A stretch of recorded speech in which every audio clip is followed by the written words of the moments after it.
So there is plenty of video footage doing the rounds of South Africans partying like it's 2019. No masks, no social distancing. As we have already seen, these interactions are starting to spread the virus. And while we may not be heading into a cold winter with everyone cramped behind closed doors, the virus can and does still spread in warm weather. Well, now the alcohol industry is taking action. They have cut supplies to 44 establishments in the Western Cape who've lost their licenses for flouting COVID regulations. And to tell us more, I'm joined by the CEO of the Beer Association of South Africa, Patricia Pillay. Good evening to you, Patricia. Thanks very much for joining us. Just tell us exactly what the alcohol industry as a whole is doing and how it relates to government action on places that violate the rules. Thanks, Sally. I think that it's really important that you are highlighting this very important issue. We take this breach as very serious as an industry. As you know, we've worked very hard to open up the industry again. We were not trading for many months, and it's really impacted us from a job loss perspective and the economy. And so when people breach these regulations and flout the laws, we do take it seriously, and we're working very closely with the law authorities, the liquor boards, etc., to ensure that if there are breaches, that we will then stop supply to these outlets. All right, now I understand this is a nationwide response and it's a response from the alcohol industry on the whole, but so far you've cut off alcohol supplies to 44 establishments in the Western Cape who flouted the regulations. What's been their response? Well, there hasn't been any action taken that I'm aware of as yet. What we've done is we've actually initially sent them letters advising and pre-warning everyone around the country to say that if they are caught in breach and if their licenses are revoked, that we will stop supply to them.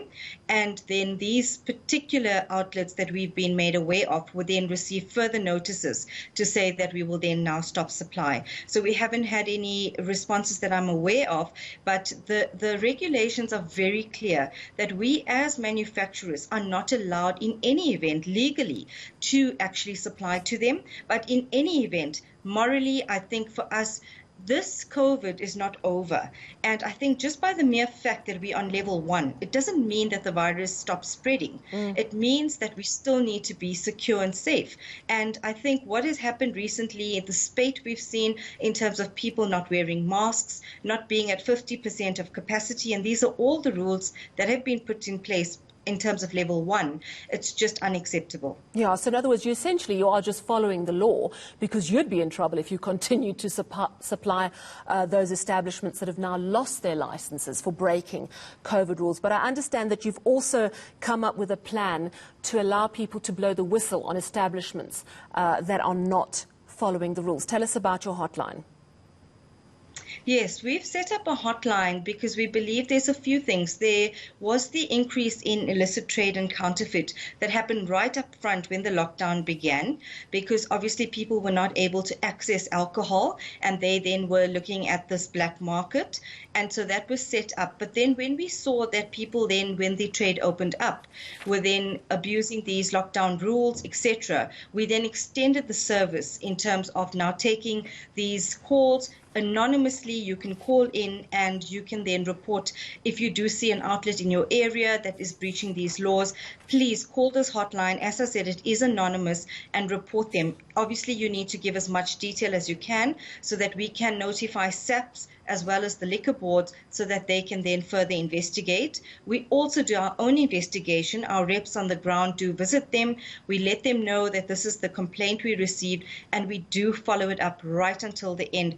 If there needs to be a revocation of the license, then we'll go ahead and do that.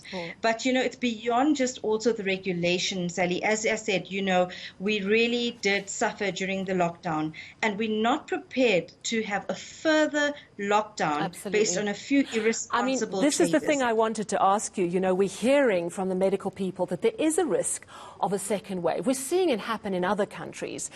Do you think that if this 2019 partying continues, we could see alcohol banned again? Well, you have interviewed me before, and we've had so many moving parts, and I've never been able to give you a straight answer because everything's just so fluid in this COVID time.